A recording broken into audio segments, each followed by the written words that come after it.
Juste avant que la vidéo commence, il se trouve que le chef Otaku a sorti la même vidéo que moi hier, même ma vidéo à moi est prête depuis une semaine. Je vous mets un screen le prouvant, donc voilà, c'est juste un hasard qu'on sorte la même vidéo au même moment.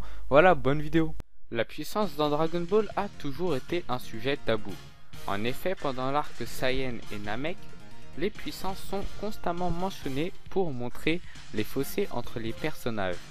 La première fois qu'on a entendu parler d'unité de puissance, c'était dans l'épisode 1 de DBZ lorsque Raditz a calculé la puissance d'un fermier à l'aide de son scooter.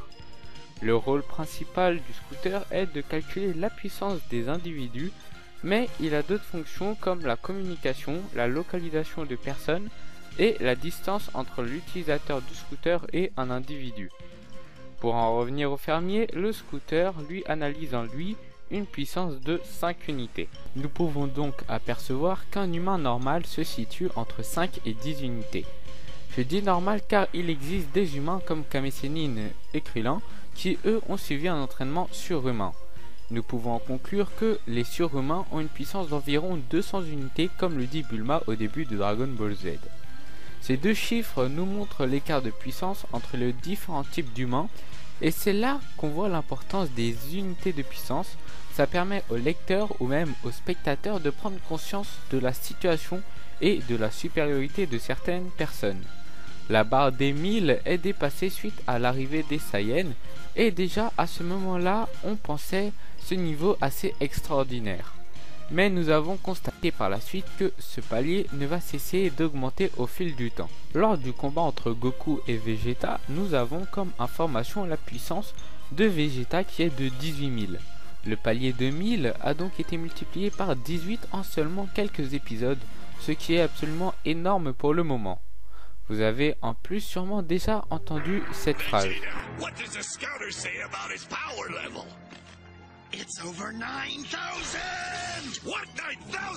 C'est Vegeta qui l'a dit en voyant la puissance de Goku. Pour ceux qui ne parlent pas anglais, ça signifie plus de 9000. Goku avait donc une puissance de 9000 à son arrivée. Et c'est à partir de là que le système de puissance va disjoncter. En effet, la puissance peut évoluer et peut être cachée. En un épisode, Goku passe de 9000 à 45 000 unités en utilisant le Kaioken. Il a déjà utilisé 4 niveaux de Kaioken que nous pouvons apercevoir sur l'écran. On en déduit donc que le Kaioken multiplie la puissance max de Goku d'environ 1,5, alors que quand il est au repos, le Kaioken multiplie sa force par 20. Nous allons donc dans l'arc Namek où les compteurs explosent. Goku passe de 9000 à 550 000 unités seulement dans son état normal au maximum. Et il multiplie par 3 sa puissance quand il passe en Super Saiyajin. Toriyama a confié que le Super Saiyajin multipliait par 50 la puissance au repos d'un Saiyan, donc étant donné que transformer Goku est à 1 500 000 unités, alors au repos il est à 30 000 unités. 30 000 unités c'est à peu près la puissance de Goku à l'arc Saiyan en Kaioken x4. Donc sur Namek au repos il est à 30 000 unités et à l'arc Saiyan, donc quelques mois avant, à puissance max il est à 30 000 unités. Donc on peut voir la différence. Vous vous rendez compte de la différence? Et pour ça il lui a fallu seulement 6 jours d'entraînement dans son vaisseau spatial. La puissance des ennemis augmente également considérablement.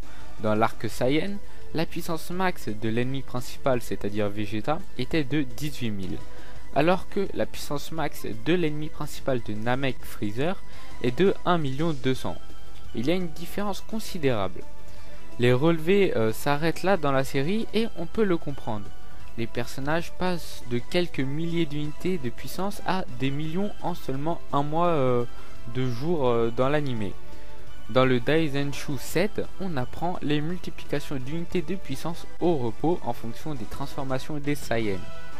On a le Super Saiyan 1 qui multiplie par 50 la puissance, le Super Saiyan 2 qui multiplie par 100 la puissance et le Super Saiyan 3 qui multiplie par 400. Vous vous rendez compte?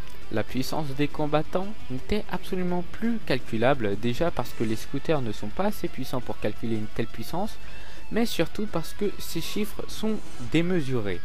Pour info, la puissance de Végétaux contre Boo est de 45 millions. Les unités de puissance ont surtout été abandonnées puisque les personnages sont capables de dissimuler sa puissance, donc elle n'est pas calculable. Et je ne vous parle même pas de la puissance des dieux comme Beerus ou des transformations en Super Saiyajin Blue, elle monterait facilement dans le milliard. Beaucoup de fois la puissance a été source de débat, comme récemment dans Dragon Ball Super, quand Krillin réussissait à combattre à force égale contre Goku en Super Saiyajin Blue. Les puissances présentes sont certes inégales visuellement, mais scénaristiquement, Goku ne se battait pas à fond, même si au niveau des graphiques, on en avait l'impression. La puissance dans Dragon Ball Z est totalement exagérée au bout d'un moment, que ce soit pour un seul personnage ou entre deux combattants, mais une explication est toujours présente, même si c'est nous qui devons la trouver. Voilà, j'en ai fini avec ce sujet, je compte sur vous pour partager la vidéo, c'est un soutien énorme, et même si vous la partagez pas, mettez un pouce bleu pour soutenir, ça aide énormément au référencement de la chaîne. Si cette vidéo atteint les 100 likes, j'organiserai un concours pour que vous puissiez gagner une figurine et participer à une vidéo. D'ailleurs, dans quelques jours, vous aurez la possibilité de gagner une figurine de Goku. Donc pour ça, rendez-vous dans la description sur mon Twitter. Et étant donné que vous n'êtes pas nombreux, vous avez beaucoup de chances de gagner. Allez, à la prochaine les Saiyans. Bye.